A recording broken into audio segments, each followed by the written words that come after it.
जीवन हे क्षणभंगूर आहे। जीवन जगताना प्रत्येकालाच अनंत अडचणींचा सामना करावा लागतो। संघर्षाशिवाय जीवन जगण्याचा आनंद नाही। असे असताना देखील जीवनात संस्कार आणि संस्कृती टिकून ठेवली तर निश्चितपणे माणूस किती दिवस जगला यापेक्षा तो कसा जगला याला समाज महत्त्व देतो।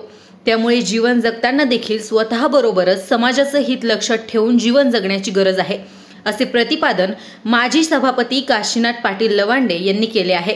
तिसगाव तालुका पाथर्डी येथील ज्येष्ठ नेते बाबा पुढारी यांच्या निधनानंतर आज ग्रामस्थांच्या वतीने सामूहिक शोक सभा आयोजित करण्यात आली होती। या सभेच्या अध्यक्षस्थानी डॉक्टर भानुदास देशमुख होते, तर प्रमुख मान्यवर म्हणून उद्धव महाराज सबलस, कल्याण महाराज शिंदे, माजी सभापती काशीनाथ पाटील लवांडे, ज्येष्ठ नेते उद्धवराव वाघ, वृद्धेश्वर साखर कारखान्याचे उपाध्यक्ष रामकिसन काकडे अँड मिर्झा मणियार, सरपंच इलियास शेख अँड दिनकरराव पालवे, माजी जिल्हाधिकारी किसनराव लवांडे, प्राध्यापक संघटनेचे प्रदेशाध्यक्ष doctor Shamrao Lawande, advocate Adinath Ghodke, advocate Mirza Maniyar, advocate Dinkarrao Palve, Sambhajirao Magar, उद्योजक Miyabhai Shaikh, doctor Balkrishna Markad, advocate Ramakant Awhad, doctor Mukhtar Fakir Mohammed, मौलाना झाकीर हुसेन, मौलाना राजू गुलाब, मौलाना शौकत, मौलाना शहाबुद्दीन, रफिक शेख सर, सादिक नगरकर, विक्रमराव ससाणे, भाऊसाहेब लोखंडे, दगडूभाई तांबोळी, चेअरमन भरत गारुडकर, सुनील पुंड, उद्धव दुसंग, शंकरराव कातकडे, बाळासाहेब लवांडे, सुभाष खंडागळे, सचिन साळवे, संजय लवांडे, अरुण देवा पुंड, सिराज पठाण यांच्यासह अनेक मान्यवर व ग्रामस्थ मोठ्या संख्येने यावेळी उपस्थित होते। तिसगाव एक ऐतिहासिक शहर असून या ठिकाणी 18 पगड जातीचे लोक अगदी गुण्यागोविंदाने राहतात। या ऐतिहासिक गावामध्ये डॉक्टर देशमुख, काशीनाथ पाटील लवांडे, बाबा पुढारी यांच्यासारख्या दिग्गज नेते मंडळींनी या गावाला नेहमीच दिशा देण्याचे काम केलंय। राजकारणामध्ये बाबा पुढारी यांनी नेहमी गावाचं हित पाहिलं। सर्वसामान्यांचे असामान्य नेतृत्व म्हणून ओळख निर्माण करत सर्वांना सोबत घेऊन जाण्याची भूमिका त्यांची राहिली आहे आणि म्हणूनच तिसगाव सारख्या शहरामध्ये पहिल्यांदाच त्यांच्या निधनानंतर शोक सभा आयोजित करण्यात आली। गावचं गावपण टिकवण्याची जबाबदारी केवळ नेते मंडळींची नाही तर गावातील प्रत्येक व्यक्तीची असल्याचे डॉक्टर देशमुख म्हणालेत। या शोक सभेच्या निमित्ताने अनेक मान्यवर मंडळींनी बाबा पुढारी यांच्या जीवन कार्याच्या आठवणी जागवल्या। परिस्थितीने जरी बाबा पुढारी गरीब होते तरी मनाने फार मोठे होते असे म्हणत अनेकांना अश्रू अनावर झाले। या कार्यक्रमाचे प्रास्ताविक मुख्तार शेख सर यांनी केले, तर सूत्रसंचालन सिराज पठाण इंगळे सर यांनी केले, तर उपस्थितांचे आभार फारुख शेख यांनी मानलेत। जबाबदारी मी स्वीकारलेली होती, त्याच्यामध्ये काही गोष्टी करणं गरजेचं असतं, मनाला न पटणार असतं आणि त्यामुळं घरी सांगायला सर आले की असाच एक कार्यक्रम आहे श्रद्धांजलीचा आणि तुम्ही अध्यक्ष व्हावं। खूप मोठा प्रश्न माझ्यापुढे उभा राहिला, पण ज्या व्यक्तीच्या संबंधामध्ये तो कार्यक्रम होता ती व्यक्ती माझ्या खूप जिव्हाळ्याची होती। म्हणजे ज्या वेळेला मी उशिरा न करून येत असेल एसटी मध्ये ना, त्या वेळेला प्रत्येक क्षेत्राला सुशील किंवा बाबा पुढारी ही 2 माणसं स्टँडवर असायची आणि मी गाडीतनं उतरलो माझ्या हातातून बॅग घ्यायची, त्याला डॉक्टर मी तुम्हाला घरापर्यंत सोबत करतो। ही अशी जी किरकोळ गोष्टी असतात, त्यांनी बाबा पुढारी आणि सुशील शिंगवी या दोघांनी आम्हाला खूप मदत केली, खूप म्हणजे खूप मदत केली। कितीतरी असे प्रसंग आहेत व्यक्तिशः आलेले की त्या प्रसंगाला त्यांच्यामुळे मी तोंड देऊ शकलो। आता ही वेळ नाही सांगायची, परंतु एक असा प्रसंग त्यांनी उभा केला आणि मग माझ्या लक्षात आलं की हा कार्यक्रम आपण काही चालू शकत नाही, जायला पाहिजे आणि म्हणून मी सरांना सांगितलं की मी येईन कार्यक्रमाला। आता बोलणं सुद्धा मला थोडं अवघड वाटतं, कारण हवेत गोळ्या मारणं मला काही जमत नाही, काहीतरी त्याच्याविषयी अभ्यास असावा लागतो, काहीतरी अनुभव यावा लागतो आणि 2 गोष्टी आपल्याला त्याच्याविषयी माहीत पाहिजे आणि तिसरी गोष्ट म्हणजे आपलं आचरण कसं पाहिजे। त्यामुळं असं वाटलं, आपण असं माझी मनाला विचार केला मी 2 मिनिटं, आणि मी म्हटलं की काय हरकत नाही, मी या कार्यक्रमाला येईल. आणि मी ते कार्यक्रमाचं निमंत्रण स्वीकारलं.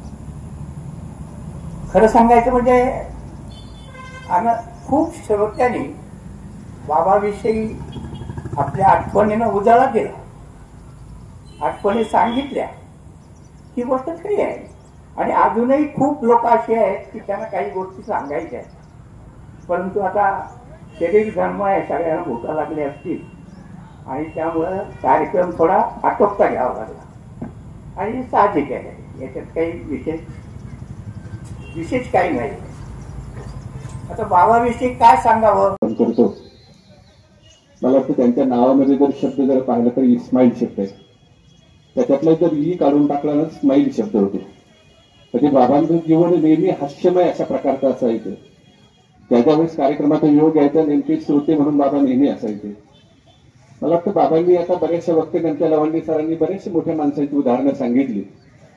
मला वाटतं बाबांनी आपल्या आयुष्यात कधीच वाद घातला नाही, तर तरी देखील आज बाबांच्या अनुपस्थितीमध्ये 2 वकील या ठिकाणी उपस्थित राहतात. हे देखील खऱ्या अर्थाने बाबा पुढारी यांच्या बाबतीमध्ये एक प्रकारचं अतिशय सुंदर जीवन, जिथं त्यांचं वर्णन फक्त एका शब्दामध्ये अशा प्रकारचं आपण आज इथे करोड मित्राला अखेरचा निरोप देण्याच्या निमित्ताने उपस्थित आहात. आणि ज्यांच्याकडे पाहिल्यानंतर एक सांगितलं, जात आणि धर्म याचा उल्लेख प्रत्येक वक्त्यानं केला. मी एक नंबर तरी सांगतो की जी डोक्यातून जात नाही तिचं नाव आहे जात, ते एकदा काढून टाका.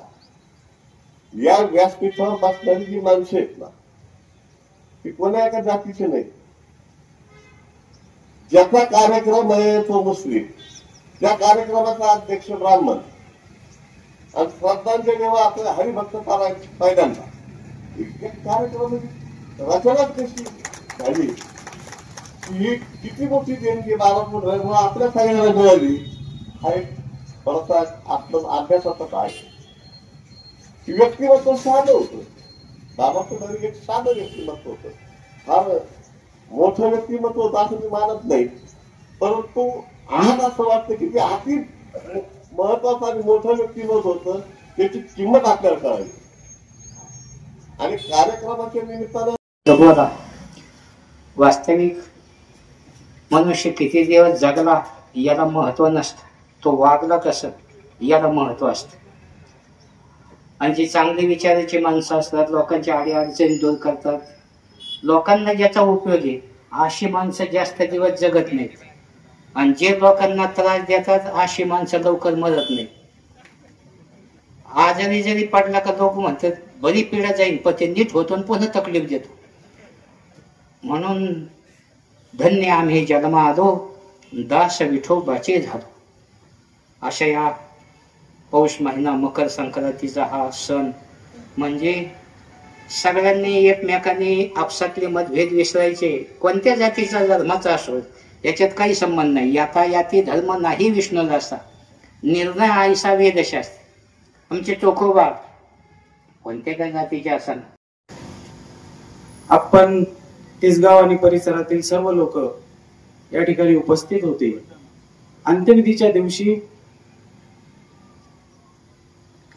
एक श्रद्धांजलीचा कार्यक्रम घेण्यात आला.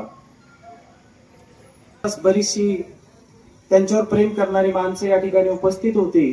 पण त्या दिवशी श्रद्धांजलीचा कार्यक्रम हा मशिदीमध्ये होता आणि मी स्वतः कब्रस्तानच्या समोर डॉक्टर मरकड, मी भाऊसाहेब लोखंडे, अनेक त्या ठिकाणी बाबा पुढारीवरती प्रेम करणारी माणसं उपस्थित होती. सगळ्यांच्या तोंडून एक तळतळ आणि हळहळ मी ऐकली आणि सगळ्यांना बोलण्याची इच्छा होती.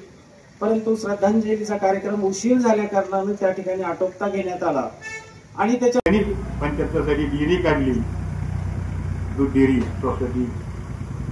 मी चेअरमन झालो, ते व्हाईस चेअरमन झाले. या ठिकाणी आम्ही निवडुंगा, मळी, तिसगाव, चरापूरवाडी या ठिकाणी दूध या ठिकाणी आम्ही कनेक्शन करायचो.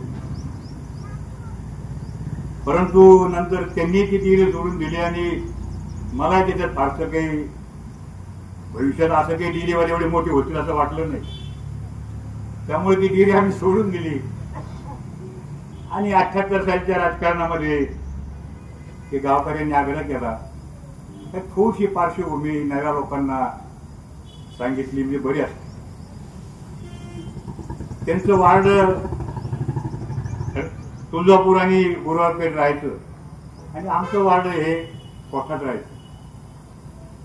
78 पहिली निवडणूक ग्रामपंचायतची आली, आम्ही उभा राहिलो, पण बाबा पुढारी नेमकी त्यावेळेस कोठातच उभा राहिलो आणि म्हणून 1, 2, 3 सलग 3-4 वेळेस ते कोठात उभा राहिले आणि त्यामुळं ते आमचं पॅनल यायचं आणि ती नेमकी पडायची, त्यांचं पॅनल पडायचं. त्यांनी आयुष्यामध्ये कधीही मला की तुमच्या पॅनलचं तिकीट द्या, मला कुठं शौचालयामध्ये बिनविरोध घ्या, मला तुमच्या पॅनलमध्ये घ्या, असा कोणताही विचार, कोणताही आग्रह कधीही मांडला नाही. की ते त्यांच्या भूमिकेचे विचाराशी ठाम राहिले आणि त्यामुळं एक स्वाभिमान, एक विचाराशी बांधिलकी आणि लोकशाहीच्या मार्गाने एक संघर्ष करण्याची जी भूमिका होती ती त्यांच्या ठाई मला दिसली. निवडणुका झाल्यानंतर त्या माणसांनी कधीही एक शब्दही वाईट वापरला नाही. कुणी म्हणलं नाही की पाटील तुमच्याबद्दल बाबा पुढे असे म्हणले. की मी माझ्या आयुष्यामध्ये कोणत्या व्यक्तीबद्दल समोरच्या वाईट बोलायचा विषयच नाही. जरी आम्ही विरोधक असलो किंवा एकमेकांच्या विरुद्ध लढलो, पण कधी त्या माणसाने आरे सुद्धा, मी सुद्धा त्यांना आरे म्हणलो नाही. एवढं माणुसकीचं एक प्रगल्भ लोकशाहीचं एक भूमिका असती तर त्या माणसाने शेवटच्या क्षणापर्यंत पाळली. पंचायत समितीमध्ये आता सांगितलं की 7 मतांनी पडले. त्याचे कारण जर समजा ते शिरापूरकरांनी बहिष्कार टाकला, तिथं मतदान झालं नाही, त्यामुळे थोडं जवळचं मतदानच न झाल्यामुळे ती पडले. ठीक आहे, त्याविषयी मी जात नाही. परंतु त्यांच्या जीवनामध्ये की मला भावलेलं, मला आवडलेलं किंवा त्यांच्याबद्दल समाजाला सांगावं असे काही ज्या गोष्टी मला वाटतात की त्या माणसाने आता सांगितलं की मी कारखान्यामध्ये संचालक झालो, व्हाईस चेअरमन झालो, जिल्हा परिषदेमध्ये सदस्य झालो, पंचायत समितीमध्ये सभापती झालो, 25 वर्ष ग्रामपंचायत माझ्या ताब्यात राहिली. पण त्या व्यक्तीने मला कधीही मला एखादं काम द्या, मला एखादी जागा द्या, मला कोणतरी ग्रामपंचायतीच्या जागेत मला. प्रतिनिधी मयूर मुखेकर, तिसगाव.